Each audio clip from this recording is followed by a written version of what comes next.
Hi viewers! If you've seen my videos in your feed more than once, that's your sign. Hit subscribe and help the channel grow. I post every day. She said, I need a break to find myself, but don't date anyone else before moving out. I agreed. 3 months later, she came back ready to commit, only to find her replacement's toothbrush in my bathroom. Turns out I found myself too. So, this happened over the weekend, and I'm still kind of stunned by the whole thing. Been with Lisa for almost 3 years, living together for the last year and a half. Things were decent, or so I thought. Early May, she sits me down for one of those serious talks. Says she needs space to figure out who she is outside of our relationship. Classic quarter-life crisis stuff. She's 27, I'm 31, figured maybe she just needed time. Mark, I love you, but I feel like I lost myself somewhere. I need a break to rediscover who I am as an individual. Fair enough, I guess. Personal growth is important. Then came the kicker, but I don't want you seeing other people while I'm figuring this out. This isn't about finding someone else, it's about finding me. Red flag city, but I was trying to be understanding. How long are we talking, Lisa? Just a couple months, maybe 3 at most. I'll stay with my sister Amy until I figure things out, then we can see where we stand. I agreed. Biggest mistake of my life, but hindsight and all that. She packed up her stuff that weekend and moved to Amy's place across town. Left her mail delivery unchanged since Amy's apartment was temporary. First month was rough. Kept expecting her to text or call.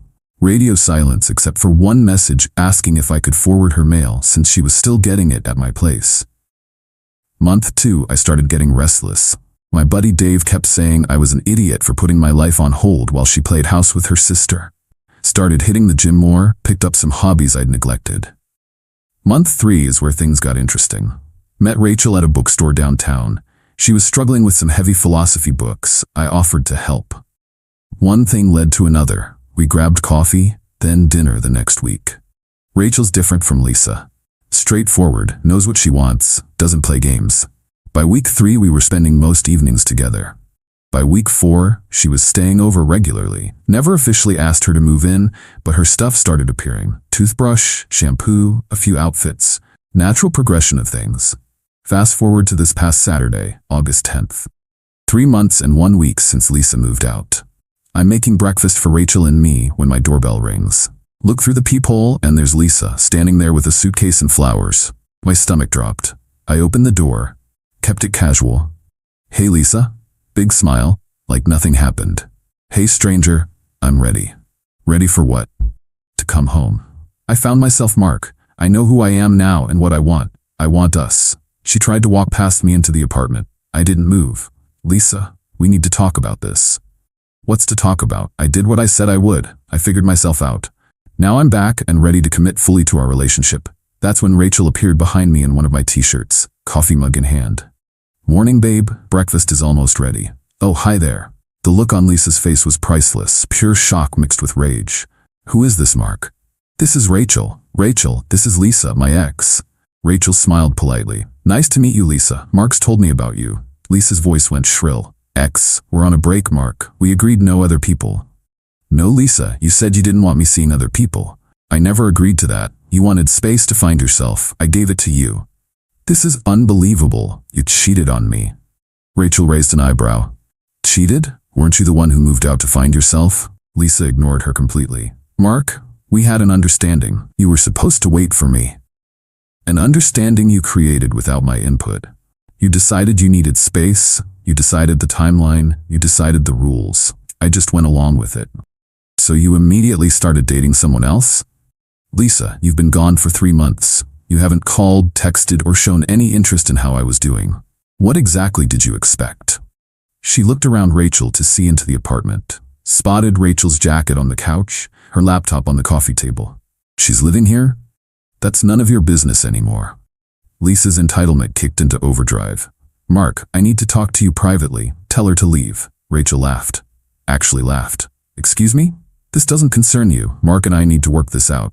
I stepped forward. Lisa, there's nothing to work out. You left. I moved on. That's how life works. You moved on in 3 months? After 3 years together? You moved out in 3 days after 3 years together? Apparently quick decisions run in both directions. She started crying then.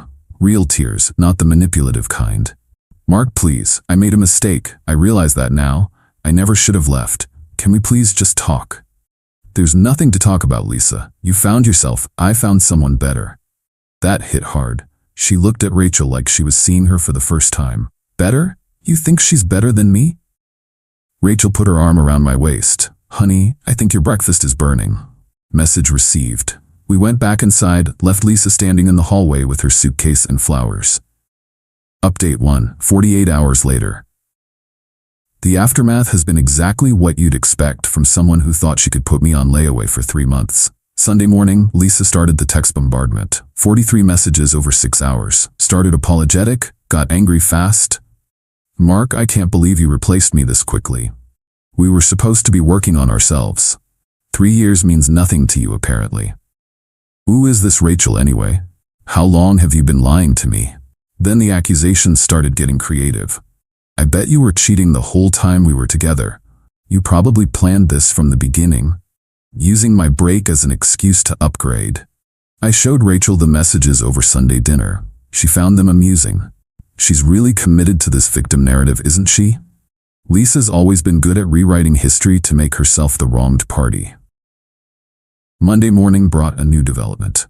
Lisa had apparently called my sister trying to get inside information about Rachel. Jennifer texted me, "Your ex is calling asking about your new girlfriend." Told her it wasn't my business to share, but she kept pushing. Also said you guys were taking a break, not broken up. What's the real story? I called Jennifer back, explained the whole situation. She was not impressed with Lisa's version of events. So she moved out, demanded you stay single, then disappeared for 3 months, and now she's shocked you moved on? Pretty much sums it up. Good for you, Mark. I always thought she was a bit selfish. Tuesday, Lisa tried a different approach. Showed up at my apartment building around 6 p.m. and waited in the lobby until someone let her into the building. Building security isn't great in older buildings. Came home to find her sitting in the hallway outside my door with a box of stuff. I came to get some things I left behind. What things, Lisa? You took everything when you moved out.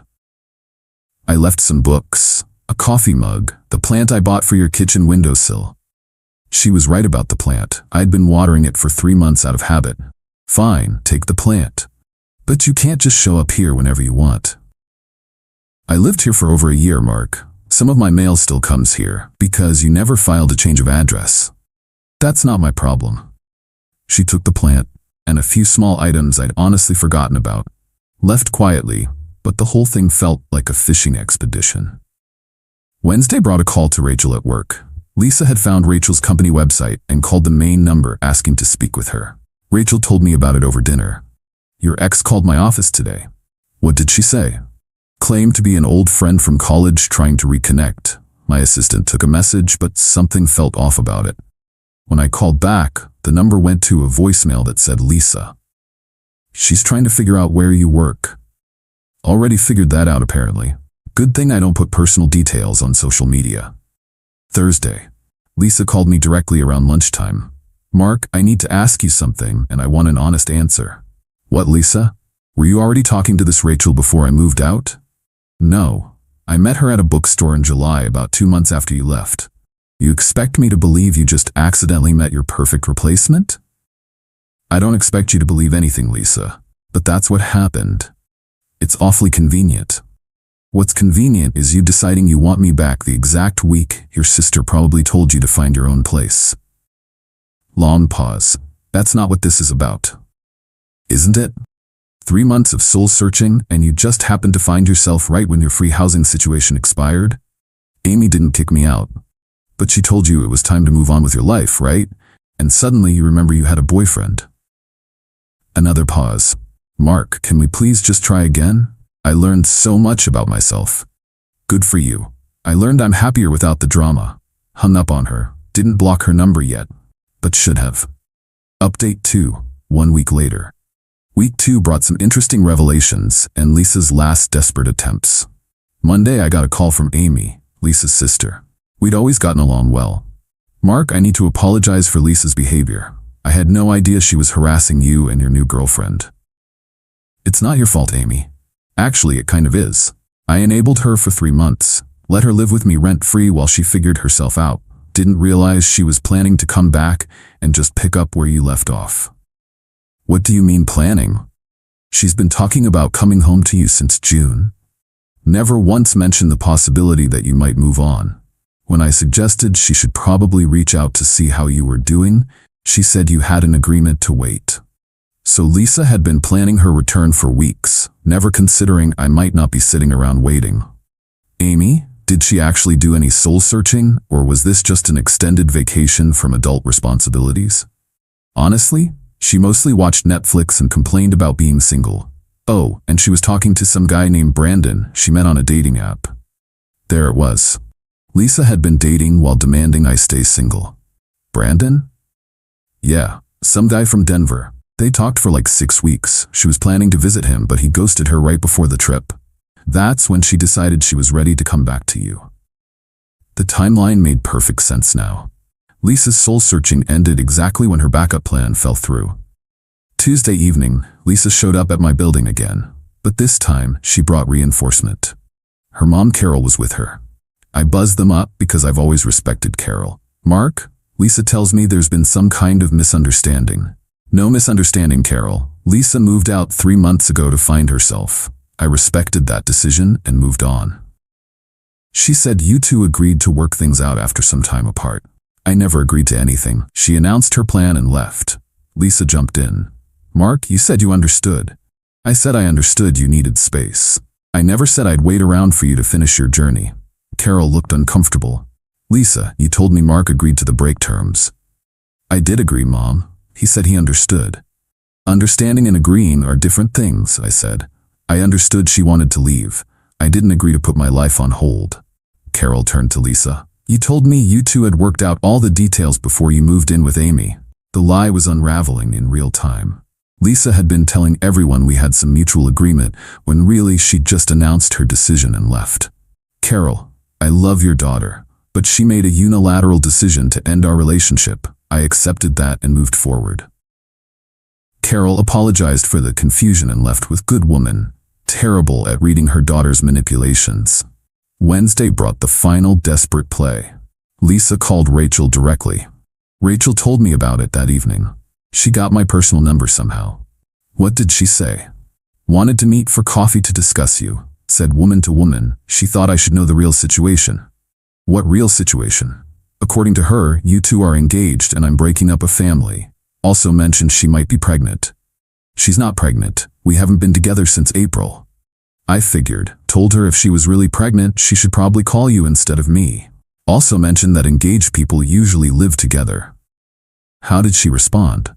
Hung up, but she's definitely getting desperate. Thursday morning brought blessed silence. No calls, no texts, no surprise visits. Friday, Amy called me with an update.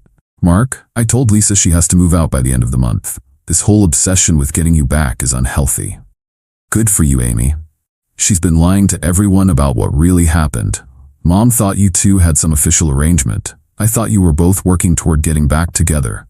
Turns out she just left and expected you to wait. Where's she going to go? Back home with Mom and Dad, probably. She burned through her savings during the soul-searching phase and never actually figured out what she wanted to do with her life. Except come back to her old life. Yeah, but that option doesn't exist anymore, does it? Saturday morning, I woke up to complete silence from Lisa for the first time in 2 weeks. Rachel was making breakfast when she checked her phone. Your ex sent me a friend request on Facebook. Block her. Already did, but she also sent a message saying she was moving back to her hometown and wanted to apologize for any misunderstanding. Think she's actually done? Her sister said she has to move out, probably ran out of money and options. Final update, 1 month later. Time to close this chapter. Lisa moved back home to her parents 3 weeks ago, and the blessed silence has continued. Amy texted me last week.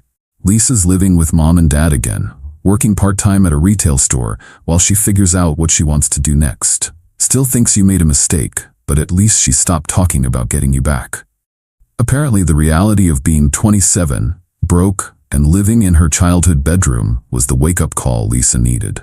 The soul-searching phase had cost her most of her savings, and the failed backup plan with Brandon left her with no other options. She's seeing a counselor now, Mom insisted after she learned about the phone calls and surprise visits. Therapist is apparently helping her understand that breaks don't work the way she thought they did. Amy also confirmed what I'd suspected about Brandon. Lisa had been planning to move to Denver to be with him until he lost interest. The timing of her return wasn't about finding herself. It was about her other option falling through. She's embarrassed about the whole thing now, realizes she messed up pretty badly.